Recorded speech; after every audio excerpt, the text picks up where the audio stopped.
Hello pong muli, mapagpalang araw pong muli sa ating lahat at welcome sa aking vlog. Ayan. Hello vlog, welcome to my guys. Ayan. So umagang kay ganda po, kakatapos lang po ng inyong lingkod na magdilig. Ayan. So sa umaga po dapat po gulayan tips. Kailangan po sa umaga madilig natin ng maayos yung ating mga halaman. Ayan. Pagpasawain po natin ng tubig. Ayan. So ang ganda po ng sikat ng araw. Kaya yung dilig po sa umaga na sawa sila sa tubig ay sapat na yun sa buong maghapon. Ayan, gulayan tips. Ayan, so welcome pong muli. At dahil marami po ang trending, so viral. Marami po ang nagtatanong ng aming fresh lettuce at mga pipino. Ay meron pong nag-order. Kaya let's go, mag-harvest na po tayo. Samahan niyo po ako habang nagka-harvest ng mga sariwa or fresh na pipino. And syempre itong ating crispy lettuce. Ayan. So meron pong nag-order na 3 sets ng ating crispy fresh lettuce at yung ating po syempre crispy rin po ang ating mga pipino. Kaya simulan po muna natin sa pipino. Ayan. May bilao na naman tayo. Galing tayo sa birthday. Ayan. Dito tayo magsimula. Dahil dito meron na talagang ready for harvest na. Ayan, pipino. Sige sir, pitasin muna po yan. Pitasin na po natin. Yan, dyan lang po kayo at panoorin nyo po ako hanggang sa dulo. Thank you for watching. Ayan, sa mga hindi pa po na-follow, mag-follow na para updated kayo sa mga reels and video na ginagawa ng inyong lingkod. Thank you for watching. Let's go! Ito po.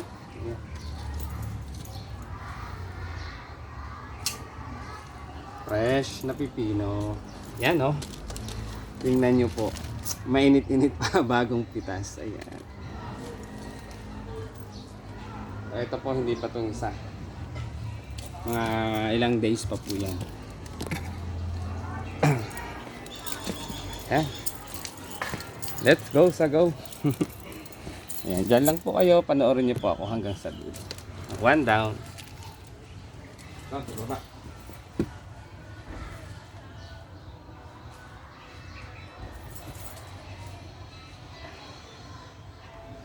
Meron isa. 2, 3. Ayan. Ito pa sa baba. Nagtatago. Ayan o.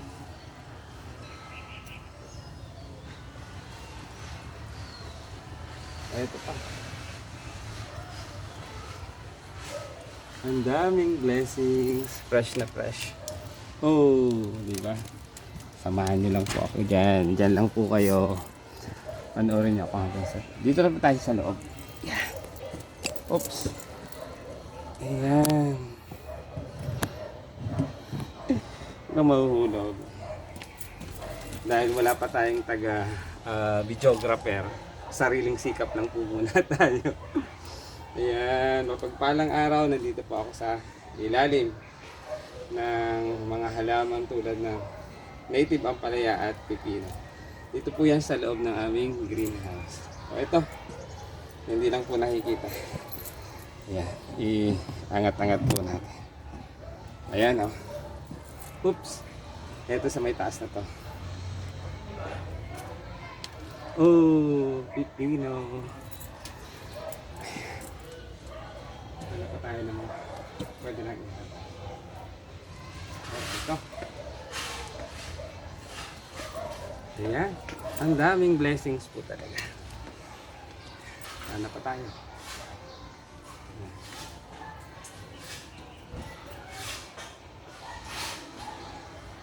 Ayan, kung sino po ang gustong mag-avail, ayan, ito na next day pa natin. Kung sino po ang nice mag-avail ng aming mga fresh vegetable, syempre organic na organic, walang halong chemical po. Bili na at tangkilitin ang aming mga organic na gulay. Yan, oh, blessings. Morning blessings po ito. Ayan, no? Eto po, ayan. Ang daming blessings sa inyong gulayan, sir. Ayan. Nakakatuwa, hindi nakakapagod. Stress reliever po na ng inyong lingkod yan. O ayan, i-harvest na po natin ito at pwede na talagang i-harvest. Ito pa yung isa. Oh, ayan. Ayun, meron pa doon sa taas. Dahil marami po ang nagtatanong, dahil imamatch po nila, magsasalad sila, yung ating mga fresh lettuce ay kamatch po ng ating fresh pipino. Ano pang hinihintay? Bili na.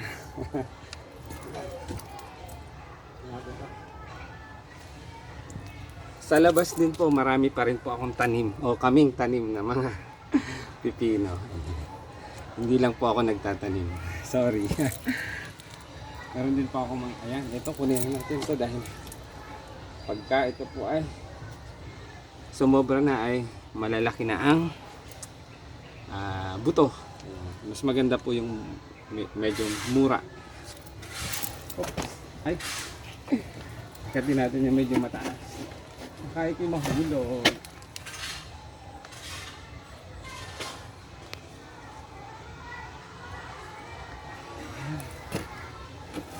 Ay. Oops. So marami pa naman po yung mga bunga. Ayun, meron pa sa taas din. Kaya i-harvest na po natin. Na-miss ko yung mga ganitong pagkakataon. Ayan, tingnan nyo po. Oh, ayan, almost mga 3 kilos na po ito. Fresh na pipino. Ayan. Sinisilip. Ayan, meron pa doon. Ayan. Iniiswapan. Ayan, sa baba. Doon sa labas, meron pa rin po tayong makukuha. Oh, dito pa lang po yan, sa loob ng aming greenhouse. Ang daming blessings. Thank you, Lord, for all the blessings. Thank you for watching. I-harvest naman po natin ang kamats po nito. Diyan paurong po tayo. Baka po matapang kasi yung ating na-harvest na. Ito po yung kamats niyan. Harvest tayo kasi merong nag-order. Ayan. Oops. Dahan-dahan po. Ayan. So, titimbangin na po natin to. And then, syempre, mag-harvest tayo ng, lagay muna, mag-harvest tayo ng, ayan, yung crunchy na lettuce.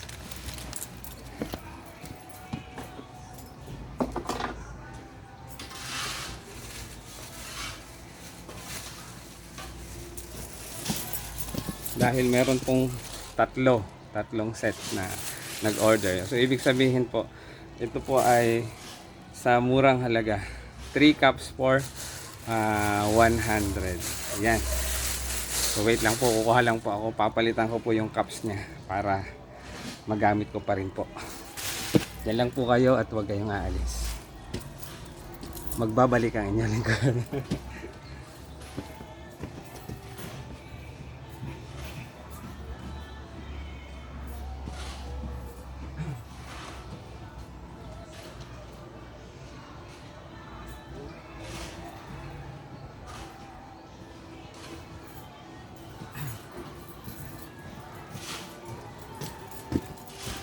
So, eto po. So, kumuha po ako ng dati ko pong ni-recycle na mga cups. So, papalitan ko po yung mga nandoon kasi yung po talaga yung para dito sa mga styro box na to. Ayan. At meron din po akong promo na kapag nag-avail po kayo ng aming fresh lettuce at naibalik nyo po, ito, nagre-recycle po ito. Na kapag bumili, next time, yung 3 pieces o 3 cups ay nagiging 4 cups na po. So, ibig sabihin, ang isang isang cup po ay nagiging 25 pesos na lang. Ayan, kaya mag-avail na, ano pa ang hinihintay. So simulan na po natin. Pakita po natin kung gaano kalutong ang mga dahon.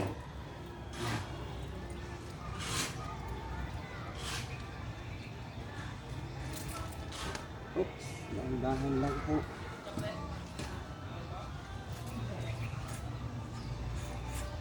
Ito.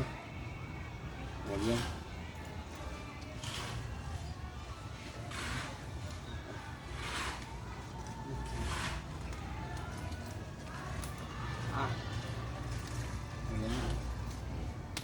Ayan. Ayan po, tingnan nyo po ito. Oh. Ayan. Ay, ang lutong. Ito po, papalitan ko po. Ito, dalawa po yung, ang advantage po nito, dalawa po yung kanyang halaman. O pwede naman po siyang palitan. Ayan, oh. So, ang kagandahan po nito, pag nag-avail po kayo sa akin ng ganito, hindi ko po siya tinatanggal sa mga cups. Ayan. So, ito po ay tumatagal na mga ilang araw, nananatiling fresh kapag inilagay nyo po sa ref. Basta nandun lang po siya sa cups. Halimbawa, bumili po kayo ng 3 cups sa akin, hindi nyo naman po naubos. So, huwag nyo pong puputulin yung katawan. So, ayan, gulian tips pong muli pag hayaan nyo pong naalagay sa cups, ilagay nyo po sa loob ng ref hanggang 5 araw po, mag-i-stay fresh pa rin po ang ating lettuce. Ayan, avail na. Oops, sasa na ating plastic. Kaya ano pa ang hinihintay? Magmadali na at pumunta na dito sa aming paaralan, sa Post Elementary School. Yan, hanapin nyo lang po ang inyong lingkod, ang maestro panaderong gato. So ingat po tayo dahil napakalutong ng dahon. Ayan. So kailangan po dapat hindi na napuputol yung sanga ng dahon. Siyempre po malalantay ang pagka naputol. Ayan. Ayan. Siguro magsasalad po yung nag-order sa akin ito. Ayan, ang lutong-lutong.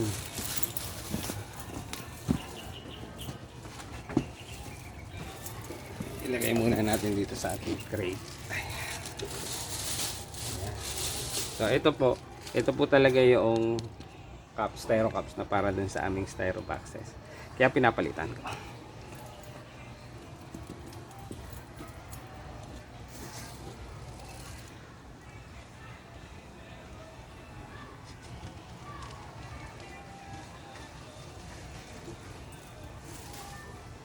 Oh, tingnan nyo po ito. Oh, ayan. So napaka-crunchy po ng dahon. Ay! Ayan, tanggalin po natin yung medyo na. So papalitan ko lang po yan. Ayan, maririnig nyo. Ayan. Ito po, ayan. So basa pa rin po ito ng solution. Kaya mananatiling fresh po yan. Ayan, kaya pag bumili kayo sa inyong lingkod, ayan, nag-avail kayo, fresh pa rin po yan. Lagay nyo lang po sa ref. Huwag naman po sa freezer. Tawag dito.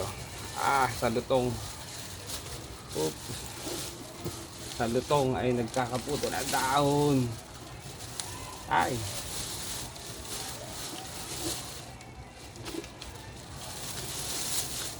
Ayan.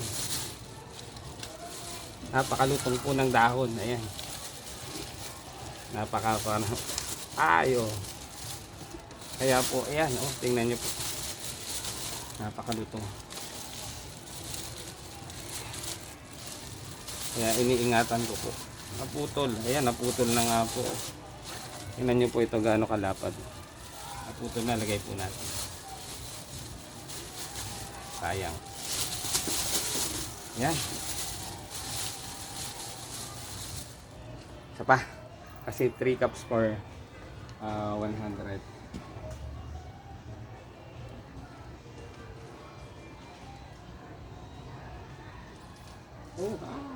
Lutong. So ang advantage po dito kapag bumili kayo sa akin, dahil ako po ay nagtatanim, ay hindi lang isang halaman doon o isang buto sa isang cups. Advantage na po kasi sa isang cups po maaring 3, 2, normally 2 po. Kaya bili na, makakamura po kayo sa akin. Yan yung lingkod. Yan, napakalutong ng mga dahon. Ingat po. Yan. O, tingnan nyo po ito. 100 lang po ito. Napakamura. At napakalutong pa. Ayan. Ay! Naku po. Ayan, oh. Tingnan nyo. Ay! Talagang. So, tingnan nyo po. Ayan. So, maganda pong mag-harvest ngayong umaga. Ayan. So, ibibigay ko na po sa ano. Ayan. Gawin ko po yung pamamaraan na nakita ko kay Sir JB paano ilagay sa plastic.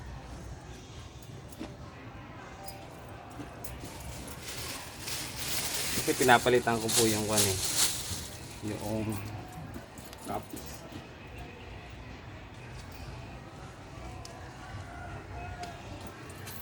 Ayan. So maraming salamat po sa panonood. Ayan. Sana po ay nag-enjoy kayo sa aking video o reels. Ayan. So huwag kalimutang i-like and share. Pusuan nyo na rin po. Ayan. At huwag kalimutang i-share para mapanood ng buong mundo. Ayan. Muli, ito po ang inyong lingkod. Tuloy ko lang po ito. Aking ginagawa para makatapos tayo. Ito po ang inyong lingkod, ang Maestro Panadero. Ang galing nagsasabing malitsugas or maletus na araw po sa ating lahat. At pipinong araw po sa ating lahat. Magulay na araw po sa ating. Thank you for watching. Share na yan at mag-follow na. Shout out sa ating mga ka-FB Reels. Sa ating mga stakeholders, NUPA program ng Calabarzon, DA Calamba City. Sa ating mga, ayan, yung nag-a-avail ng aming mga lettuce. Ayan, maraming salamat po. At syempre, sa aking buong pamilya, ayan, shout out po sa inyo. Sa aking mahal na may bahay. Oh. Ingat ka, pagaling ka. Nako, ang hirap magkasakit. Ayan, alam mo na yon. Thank you for watching and thank you Lord for all the blessings. God bless.